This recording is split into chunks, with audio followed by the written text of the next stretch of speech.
तो next week से अपन NISM mutual fund 5A का भी एक बैच स्टार्ट कर रहे हैं।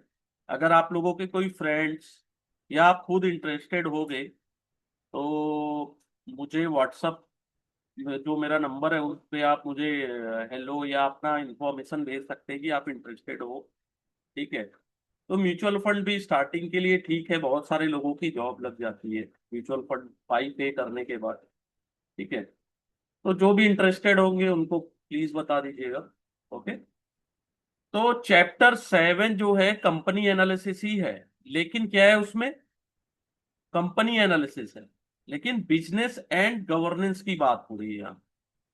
रोल ऑफ कंपनी एनालिसिस क्या है, different kind of business model क्या है, प्राइसिंग पावर क्या है, सस्टेनेबिलिटी ऑफ प्राइसिंग पावर क्या है, क्रिटिकल सक्सेस फैक्टर क्या होता है कंपनी, मीन्स कॉम्पिटिटिव एडवांटेज और डिफरेंशिएशन क्या है, स्वॉट एनालिसिस क्या है, strength weakness opportunity and threat, how to understand quality of management and governance model of company. ये बहुत इंपॉर्टेंट है ये दो चीजें। ठीक है।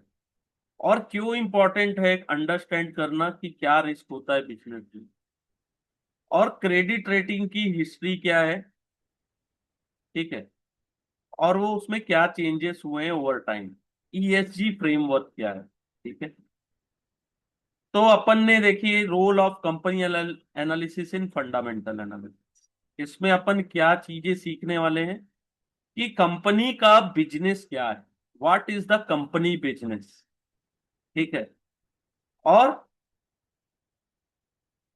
और the analyst should understand this at the very beginning, यानी कि आपको स्टार्टिंग में ही सीखना पड़ेगा कि एनालिस्ट कंपनी के बिजनेस को कैसे एनालिसिस करना है। ठीक है। कंपनी का बिजनेस मॉडल क्या है, कंपनी के पास कॉम्पिटिटिव एडवांटेज क्या है कंपेयर टू इट्स कॉम्पिटिटर। ठीक है। क्या कंपनी के पास कैपेबिलिटी है कि अपॉर्चुनिटीज मिले तो वो खड़े रहे और अपॉर्चुनिटी को एक्सप्लॉइट कर सके, और थ्रेट आने पे विथ स्टैंड खड़े रह सके। ठीक है। कंपनी का मैनेजमेंट कैसा है, कॉम्पिटेंट इनफ है कि नहीं आइडेंटिफाई करना और अप्रोप्रिएट स्ट्रेटजीज को एग्जीक्यूट करने में। ठीक है। स्ट्रेटजीज बहुत लोग बनाते हैं लेकिन एग्जीक्यूट कोई नहीं कर पाता, बहुत कम लोग कर पाते हैं। आप लोग भी डेली कुछ ना कुछ स्ट्रेटजीज बनाते होंगे कि इसको करना कैसे है, क्या करना है क्या नहीं करना है, लेकिन कितने लोग सही से उसे एग्जीक्यूट कर पाते हैं। तो वो भी चीज कंपनी में देखा जाता है। दस द मैनेजमेंट है vision for company future, company का फ्यूचर के लिए क्या विजन है मैनेजमेंट का। ठीक है। और are they able to provide visibility into expected short term performance और लॉन्ग टर्म गोल्स। ठीक है। कंपनी के पास नेसेसरी गवर्नेंस स्ट्रक्चर है कि नहीं, बोर्ड एंड मैनेजमेंट कंपनी के बेस्ट इंटरेस्ट में काम कर रहे हैं कि नहीं कर रहे हैं, एंड इट्स शेयर होल्डर, तो ये भी इंपॉर्टेंट है। ठीक है। कंपनी में proper governance structure implement and execute हुआ है कि नहीं हुआ, ये भी इंपॉर्टेंट। ठीक है। बहुत सारी चीजें, इसको अच्छे से रीड करिएगा। ठीक है। तो एनालिसिस का क्या काम होता है, इन सब क्वेश्चंस के आंसर फाइंड करना, और कुछ फॉलो अप क्वेश्चंस भी होते हैं। ठीक है।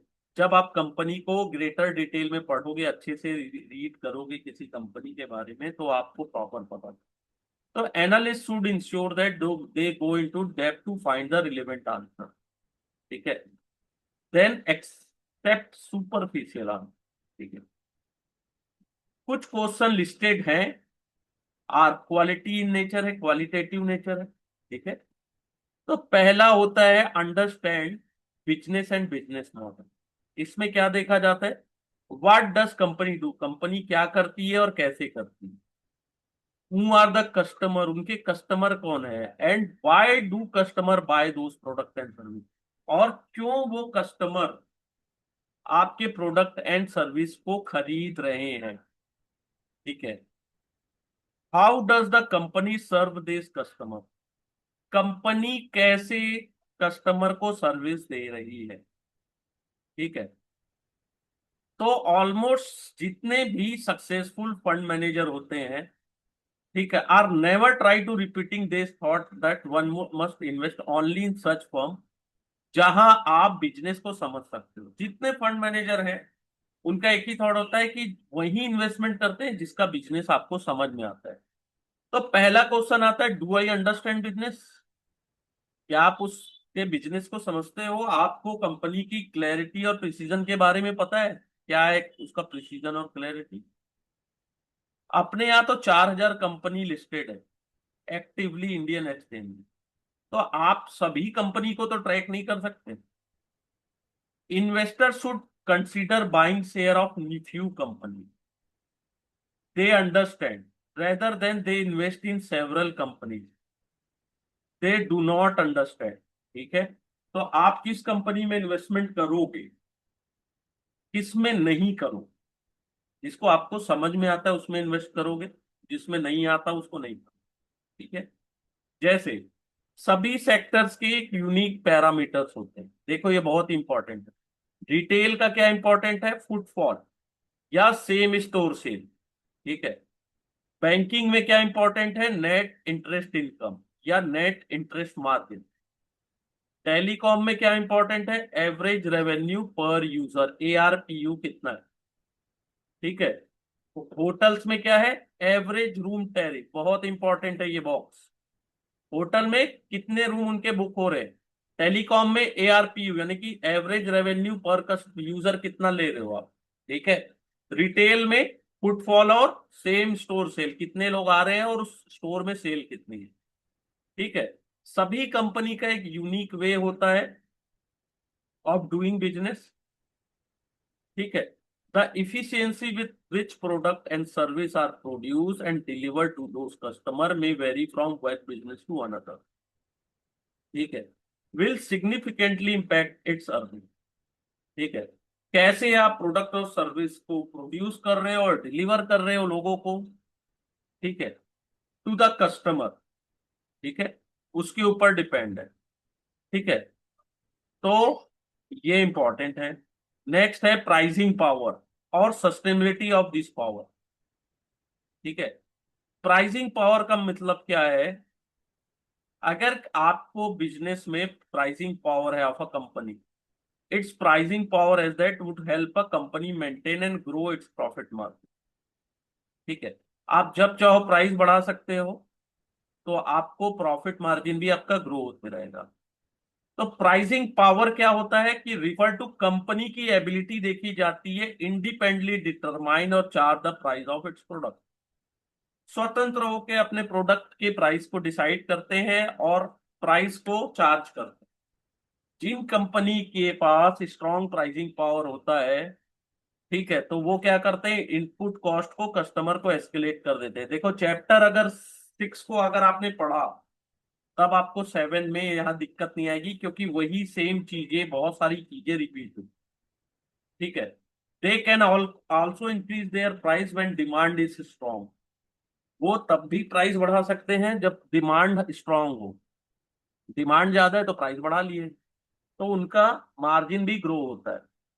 ठीक है, pricing power is driven by industry factor, जो सभी कंपनी को अफेक्ट करती है। अगर कंपटीशन इंटेंसिटी इन इंडस्ट्रीज और प्राइसिंग इलास्टिसिटी ऑफ प्रोडक्ट और लेवल ऑफ कमोडाइजेशन ऑफ प्रोडक्ट, ये तीन चीजें फैक्टर करती है। ठीक है, 1 2 3। ठीक है, लेकिन कुछ कंपनी होती है, स्पेसिफिक नेचर होती है, उनका एक पोजीशन होता है। ठीक है, जैसे वो नेचुरल लीडर्स है पोजीशन, अगर कंपनी लीडर है उसका इंडस्ट्री में, तो क्या होते हैं, ब्रांड एफिनिटी है among customer and it's cost पे, यानी बहुत बड़े लीडर। जैसे एक एग्जांपल लिया जाए तो several petrochemical product, smaller player in industry price their product based on price set by Reliance industry limited.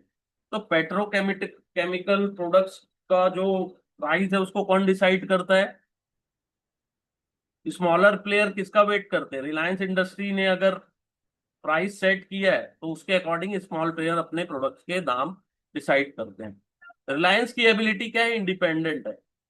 Reliance क्या है, आजाद है अपने प्राइस को प्रोडक्ट प्राइस करने में, ठीक है, क्योंकि उनका ब्रांड परसेप्शन स्ट्रांग है, ब्रांड की लॉयल्टी है, ठीक है। Low cost based help a company to keep their pricing low without having to worry about competitor, ठीक है।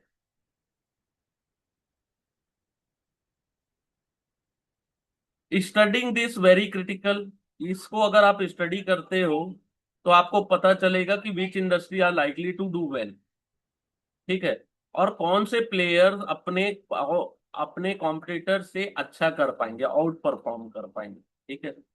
नेक्स्ट होता है कॉम्पिटिटिव एडवांटेज या point of differentiation over the competitor, ठीक है। तो कैसे आप डिफरेंस करोगे, कंपटीशन है आपका, कॉम्पिटिटर से कैसे डिफरेंस को आप शो करोगे, ठीक है।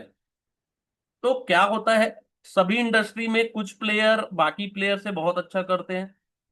तो as a analyst, as a research analyst आपको अंडरस्टैंड करना है कि how particular company is likely to perform in future, यानी कि कैसा कंपनी फ्यूचर में करेगी। तो आपको उनके परफॉर्मेंस के अलावा कॉम्पिटिटर्स के भी परफॉर्मेंस को देखना होगा, ठीक है। तो तीन डिफरेंशिएशन है। पहला है differentiation product feature, competitive pricing driven by operational efficiency and better execution, ठीक है। 1 2 3 ये तीन चीजें। तो प्रोडक्ट डिफरेंशिएशन मीन्स क्या होता है कि in which a company can outdo its competition is by incorporating better features, यानी कि ज्यादा फीचर्स दे पा रहे हैं जो ज्यादा अट्रैक्ट कर रहा है टारगेट कस्टमर ग्रुप्स को, ठीक है। Differentiating feature can be term of product quality and its function, ठीक है। Term of product quality and उसके फंक्शन को ज्यादा अच्छे, तो ये हेल्प करता है create value proportion for their customer, और उससे क्या होता है कि कंपनी ज्यादा से ज्यादा कस्टमर को अट्रैक्ट कर पाती है देन इट्स कॉम्पिटिटर, ठीक है। To be able to execute this strategy company should have strong R&D, research and development team अच्छी होनी चाहिए कि आप कुछ नया कर पाओ, ठीक है। In high competitive industry where many player are constantly engage in introduction new product, तो क्या होता है, जहां पे कंपटीशन इंटेंसिटी बहुत हाई है, ठीक है, तो वहां पे leadership one player to another change होते रहती है, ठीक है। आपने मोबाइल फोन में ही देखा होगा। तो an analyst need to compare the product of company with its competitor, क्या वो सही में ऑफर कर रहे हैं बेटर फीचर, ठीक है। नेक्स्ट है कॉम्पिटिटिव प्राइसिंग, आप प्राइसिंग कैसे डिसाइड करते हैं, ठीक है। Another way of company can compete better with their competitor by pricing their product competitively, तो customer perceive product of many company but similar nature की होने चाहिए, ठीक है। They are likely to prefer product that are price at lower end compare to those that are price at higher end, ठीक है। Competiting by keeping the price low is sustainable, अगर company के पास low cost advantage है तो, ठीक है। जैसे एक कंपनी का प्रोडक्ट दूसरे, यानी कि आप एक मोबाइल फोन 10,000 का है, दूसरा भी 10,000 का, ठीक है, तो दोनों का कंपेयर करोगे तो आपको जिसमें ज्यादा फीचर्स और ज्यादा क्वालिटी ज्यादा अच्छी सर्विस मिलेगी उसी को आप खरीदोगे, ठीक है। तो कॉम्पिटिटर भी क्या करते हैं, मिमिक करते हैं कंपनी की स्ट्रेटेजी, ठीक है। क्या होता है कि 10,000 का है एक फोन, एक 11,000 का है, तो क्या होता है कि 10,000 फोन वाले फोन में ज्यादा फीचर्स है, ठीक है, और 11,000 वाले में भी सेम फीचर्स हैं, उतना ही है, दोनों की सर्विस भी सेम है, लेकिन तो आदमी 11,000 का क्यों लेगा। तो 11,000 वाला जो फोन जो आप खरीदोगे उसको क्या करेगा, वो वाली कंपनी क्या करेगी, थोड़ा सा कम कर देगी रेट, ठीक है, कि ज्यादा से ज्यादा कस्टमर वो भी अट्रैक्ट कर सके, ठीक है। प्राइस डिफरेंशिएशन इजी होता है ऐसे इंडस्ट्री में जो हाईली कमोडिटाइज प्रोडक्ट, कुछ कुछ जगह डिफिकल्ट होता है, जैसे आप टोयोटा की कैमरी को होंडा सिविक से कंपेयर करोगे तो वो गलत है, क्यों, क्योंकि एक लेस एक्सपेंसिव है और एक मोर एक्सपेंसिव है, ठीक है, लेकिन एक में ज्यादा फीचर्स, ठीक है। तो दोनों को सेम तरीके से आप कंपेयर नहीं कर सकते, ठीक है। इन सच केस एनालिस्ट क्या ट्राई करते हैं, identify which product offer the end customer better value for money, ठीक है। थर्ड होता है एग्जीक्यूशन। एग्जीक्यूशन क्या होता है कि वेरी क्रिटिकल फैक्टर है कि कंपनी एक कॉम्पिटिटर से कैसे बेटर करेगी, company manage to communicate better with their customer और execute a better sell strategy through a focused approach can do better than their competitor, ठीक है। जो कम्युनिकेट अच्छे से कर पाएगी कस्टमर से, एग्जीक्यूट बेटर सेल स्ट्रेटजीज कर पाएगी, ठीक है, थ्रू अ फोकस अप्रोच, वो ज्यादा अच्छा कर सकती है, ठीक है। Execution capability can be studied by looking at past track record, ठीक है। जैसे फ्लिपकार्ट, एयरटेल, हल्दीराम, हीरो कॉप, ठीक है, वो अपनी कॉम्पीट कर रहे हैं through their various strategy of branding, advertisement, strategic alliance, positioning, good example for execution, pan India help their compete better, ठीक है। जब आप फ्लिपकार्ट को देख लो, एयरटेल को देख लो, हल्दीराम, सब एक, हीरो होंडा देख लो, तो ये अपनी स्ट्रेटजीज है उनकी भी, उसको एग्जीक्यूट प्रॉपर करते हैं, ठीक है, एडवर्टीजमेंट करते हैं, पोजीशंस करते हैं, गुड एग्जांपल्स, ठीक है। तो ये होता है, यहां से भी क्वेश्चंस पूछे जाते हैं ना। नेक्स्ट होता है SWOT, ठीक है, strength, weakness, opportunity and threat, किसी भी कंपनीज की। एक्सटर्नल इन्वायरमेंट हमेशा चेंज होते रहते हैं, ठीक है, कुछ नए अवसर भी मिलते हैं तो कुछ न्यू चैलेंज भी आपको हमेशा मिलेंगे, ठीक है। अगर नए अवसर मिल रहे हैं, new opportunities present, company that are well position to take advantage of that, utilise such opportunity and propose with other miss out, ठीक है। तो जैसे कोविड एक आया था, कोविड में क्या हुआ था, कुछ बिजनेस में बहुत ज्यादा डिसरप्शन आए थे in business, with several business being lockdown. तो ये मेजर थ्रेट भी था, जिनकी वीक वीक फाइनेंशियल पोजीशन थी वो वल्नरेबल हो गए या तो खत्म हो गए, जिसकी स्ट्रॉन्ग फाइनेंशियल पोजीशन थी उन्होंने लॉकडाउन को सरवाइव किया, ठीक है। स्वॉट analysis is one of the popular framework, ठीक है, can help a analyst evaluate business fundament.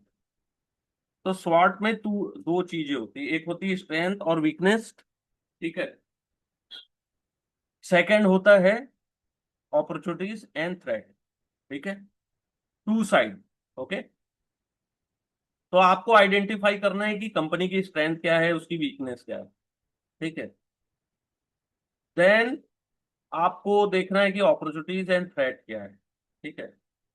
First approach is suitable for कौन किस कंपनी के लिए होती है, they are deciding their strategies, ठीक है। हाउएवर एक्सटर्नल ऑब्जर्वर में एज अ इक्विटी एनालिस्ट आप क्या देखोगे, the second one means, first किसके लिए देखोगे, जो अपनी स्ट्रेटजी डिसाइड करे, सेकेंड वन किसके लिए है, ज्यादा सुटेबल है in a typical EIC framework. क्या होता है EIC, क्या होता है, इकोनॉमी, इंडस्ट्री एंड कंपनी का एनालिसिस करना, ठीक है। कुछ एनालिस्ट स्टडी करते हैं एक्सटर्नल को एंड देन स्टडी करते हैं कंपनी के बारे में, ठीक है। तो स्ट्रेंथ क्या होती है किसी भी कंपनी की, स्ट्रेंथ होती है कि उसका स्ट्रॉन्ग फाइनेंशियल पोजीशन कैसा है, हाईली वैल्यूएबल इंटेलेक्चुअल प्रॉपर्टी कितनी है, लो कस्टमर कंसंट्रेशन है, लो कॉस्ट है और हाई मार्जिन है, और सपोर्ट भी मिल रहा है पेरेंट कंपनी और गवर्नमेंट से, स्ट्रॉन्ग एग्जीक्यूशन है, कैपेबिलिटी और ट्रैक रिकॉर्ड अच्छा है कंपनी का, ठीक है। वीकनेस में क्या होती है, weak financial position, high fix cost, low margin है, हायर कस्टमर कंसंट्रेशन है, ठीक है, सिग्निफिकेंट लीगल केसेस हैं, ठीक है, जो डिस्ट्रैक्ट करती है कि कंपनी फोकस नहीं कर पा रही है और वो ज्यादा से ज्यादा लॉस कर रही है, lack of experience in executing a particular strategy, ठीक है। आपके पास स्ट्रेटजीज को एग्जीक्यूट करने के लिए एक्सपीरियंस ही नहीं है, ठीक है। तो अगर आप आइडेंटिफाई करते हो स्ट्रेंथ और वीकनेस, तो एनालिस्ट को हमेशा फोकस करना चाहिए ऑन दोस स्ट्रेंथ और वीकनेस जो कि रिलेटेड हो अपॉर्चुनिटीज एंड थ्रेट से, ठीक है। तो लैक ऑफ, जैसे example, lack of experience in self driving car can be weakness, for Indian automobile if they are catalyst in industry that are likely to fuel the growth of such। ठीक है, तो ऐसे अवसर आपको future में फिर नहीं मिलेंगे, और इट में still be weakness but not of immediate relevance. ठीक है, SWOT एनालिसिस गुड फ्रेमवर्क है। Analyst should very that a outsider they may not be able to identify all strength and weakness of company। ठीक है, as a analyst outsider आप होके ज्यादा strength और weakness नहीं समझ पाओगे, लेकिन नो कंपनी वुड पब्लिकली क्यों डिस्क्लोज करती कि उसका गवर्नमेंट के साथ कैसा है रिलेशंस डिस्क्लोज। ठीक है, ऑफ देयर लॉबी, गवर्नमेंट उनकी लॉबी में है कि नहीं। वैसी company can be intentionally hiding their financial losses. ठीक है, तो आउटसाइडर को आइडेंटिफाइड करना as a outsider as a analyst आप कैसे जान पाओगे कि किसी कंपनी का कुछ छुपा तो नहीं रही है वो कंपनी। तो वीकनेस और स्ट्रेंथ तो आप बता पाओगे, लेकिन उतना ही जितना आपको पता है। ठीक है, जो जो छुपी हुई बातें हैं वो कहाँ से निकल के आता है। नेक्स्ट होता है अपॉर्चुनिटीज। ये क्या होता है, ये क्रिएट होता है एक्सटर्नल एनवायरनमेंट से। ठीक है, और ये कैसे होते हैं, जैसे certain event that create opportunity for faster growth. जैसे कुछ event, some event occur that create a inflection point in the growth curve in one or more industry. जैसे बैटरी टेक्नोलॉजी के आने से बिकम अवेलेबल, इसने क्या किया, क्रिएट किया faster growth opportunity for electric vehicle segment. ठीक है, सेम पोस्ट कोविड क्या हुआ, some company across the global have shown interest to move their production and procurement outside of China. Covid के बाद से कंपनीज ने क्या किया, अपने प्रोडक्शन एंड प्रोक्योरमेंट को चाइना से बाहर ले आए। ठीक है, तो कुछ के लिए वो अपॉर्चुनिटीज थी, लेकिन चाइना के लिए वो क्या था, थ्रेट था।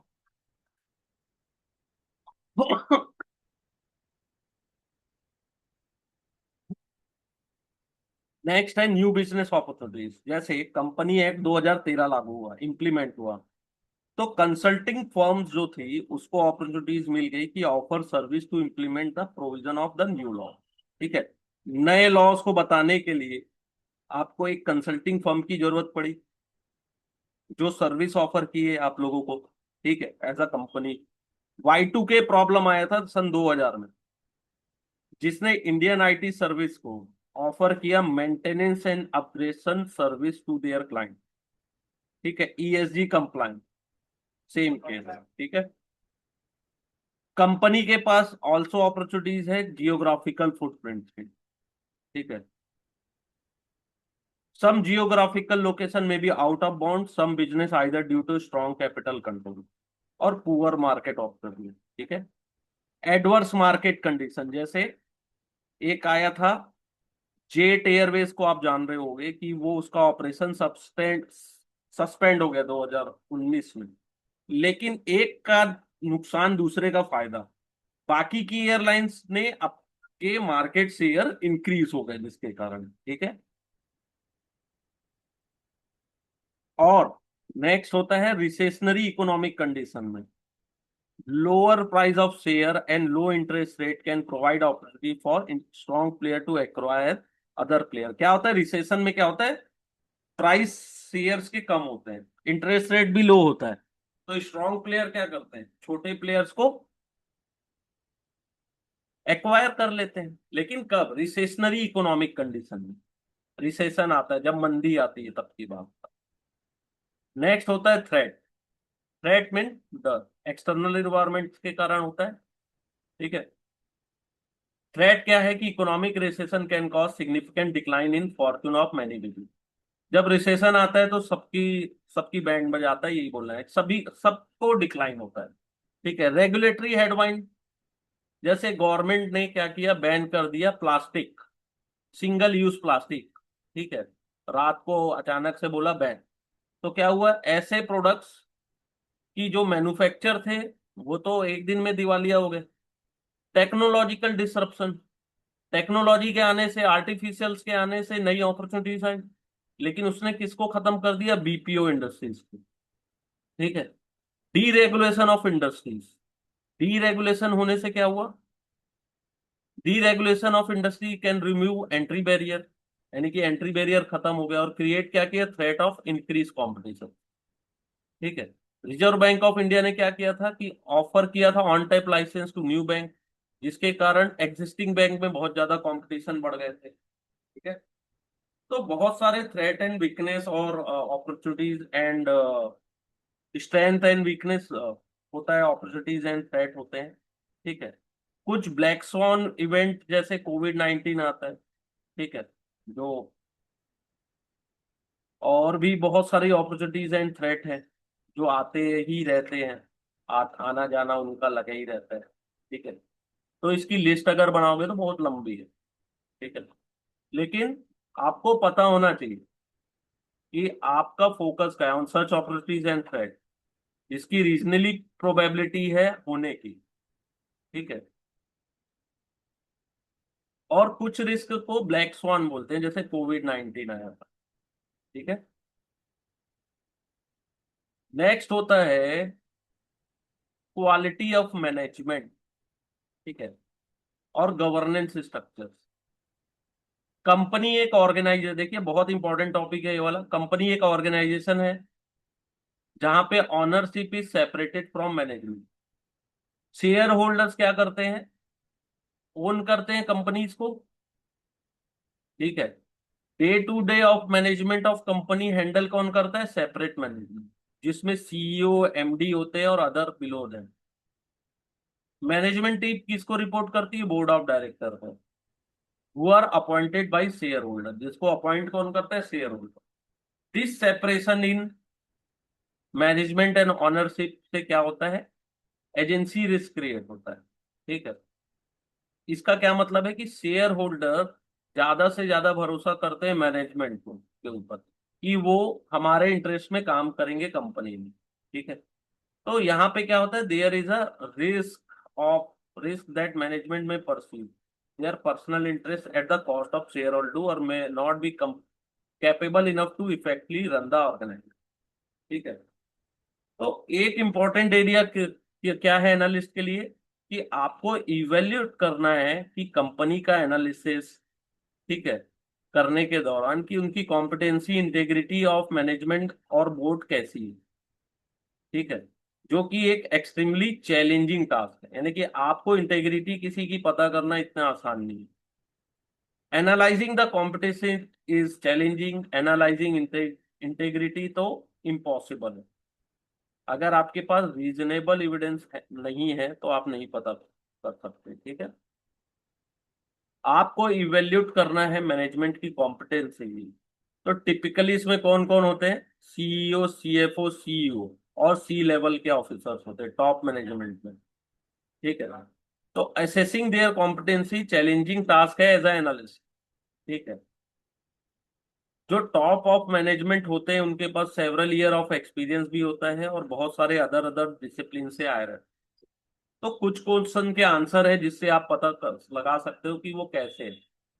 ठीक है। पहला क्या रहता है कि क्या टॉप मैनेजमेंट के जो मेंबर्स हैं उनके पास नेसेसरी एजुकेशनल क्वालिफिकेशन है कि नहीं। ठीक है। Although education qualification is often look at, does not necessary provide defined answer. ठीक है, कि मैनेजमेंट कैसा है। ठीक है। उनके पास एक्सपीरियंस कितना है। ठीक है। तो जो मैनेजमेंट के पास higher number of years of experience के बंदे होते हैं जो बहुत सारे बिजनेस चैलेंज फेस करके आए रहते हैं। ठीक है। Such experience is likely to help them tackle future challenge. ठीक है। जो अच्छे एक्सपीरियंस होंगे वही तो फ्यूचर के चैलेंज को आपको बता पाएंगे। ठीक है। In experience as compare to in experience management team. ठीक है। और if any of the third होता है top management have been a such role for several year किसी अन्य कंपनी, अगर अदर कंपनी में उनका एक्सपीरियंस कैसा रहा और कैसा उन्होंने परफॉर्म किया है। ठीक है। कौन से रोल में थे वो, कौन से सीनियर रोल में उस कंपनी में। ठीक है। तो ये सबसे क्रिटिकल डेटा पॉइंट होता है कि मैनेजमेंट की कॉम्पिटेंसी को अगर पता लगाना है तो पास्ट ट्रैक रिकॉर्ड पता करो, सेम कंपनी में या अदर कंपनी में कैसा रहा हूं। ठीक है। और how long the top management team been associate with company under study and how has company perform during tenure. ठीक है। जरूरी नहीं है कि कोई एग्जीक्यूटिव किसी कंपनी में अच्छा परफॉर्म किया है वो सेम रिजल्ट इस कंपनी में देगा। If top management has been associate with current company for long time, तो उन्होंने कैसा रिजल्ट दिया। ठीक है। 10 कंपनी के पास विजन है ऑन लॉन्ग टर्म, क्या कंपनी मैनेजमेंट के पास विजन है लॉन्ग टर्म का, स्ट्रेटेजिक डायरेक्शन कैसा है, कि वो शेयर होल्डर्स के लिए वैल्यू क्रिएट कर पाएंगे कि नहीं कर पाएंगे। Competent management team should also provide long term goal, यानी कि लॉन्ग टर्म गोल भी बताती है और स्ट्रेटेजिक डायरेक्शन कैसा होगा कंपनी का। ठीक है। Does the member of top management team have necessary experience in executing the current strategy, उनके पास क्या एक्सपीरियंस है कि वो स्ट्रेटजी को एग्जीक्यूट कर पाए। ठीक है। और if company is currently focusing on innovation as strategy, तो उनके पास ऐसे प्रॉपर एक्सपीरियंस बंदे होने चाहिए leading several research project in top management. ठीक है। क्या कंपनी प्रॉपर गाइडेंस दे पा रही है on expected near term performance. ठीक है। और क्या गाइडेंस उन्होंने दिया है और कितना उन्होंने अचीव कर लिया। ठीक है। अगर कोई मैनेजमेंट कंसिस्टेंटली प्रोवाइड कर रहा है सच गाइडेंस, ठीक है, और उनका ट्रैक रिकॉर्ड भी अच्छा है, कंसिस्टेंट मीटिंग हो रही है, एक्सीडिंग कर रहे हैं वो लोग। ठीक है। तो इसका क्या मतलब होता है कि वो बेटर कंट्रोल है उनका बिजनेस में। ठीक है। क्या कंपनीज मैनेजमेंट रेगुलेटरी कंप्लायंस को कंप्लीट कर रही है रेगुलर बेसिस पे। ठीक है। क्योंकि अगर कोई रेगुलेटरी कंप्लायंस को फिल नहीं कर रहा है तो सबसे बड़ा रेड फ्लैग होता है इंटेग्रिटी ऑफ मैनेजमेंट के ऊपर। ठीक है। क्या उनके पास सफिशिएंट डिलीगेशंस है जो डिसीजन मेकिंग प्रोग्रेस को में हेल्प करते हैं। ठीक है। और it can ensure even when there is churn in top management means if decision making is high concentrated it create key man risk, यानी कि एक इंसान के ऊपर कितना डिपेंड है वो, अगर वो वहां से चले गए तो उनका डिसीजन मेकिंग प्रोसेस डीरेल भी हो सकता है। ठीक है। तो उसके ऊपर नेक्स्ट होता है क्या companies have succession plan for top management means कोई रिटायर हो गए, कोई दूसरी कंपनी में चले गए, अच्छा ऑफर मिला तो। ठीक है। तो उनके जाने के बाद कंपनी के पास सक्सेशन प्लान है कि नहीं, आज एमडी कौन है, डीएमडी कौन है, चेयरमैन कौन है, क्या उनके रिटायरमेंट होने के बाद या उनके चले जाने के बाद कंपनी के का टॉप मैनेजमेंट वैसे ही स्ट्रांग रहेगा जैसा पहले था। तो इन सब के क्वेश्चंस के आंसर देखो, बहुत इंटरेस्टिंग चैप्टर है।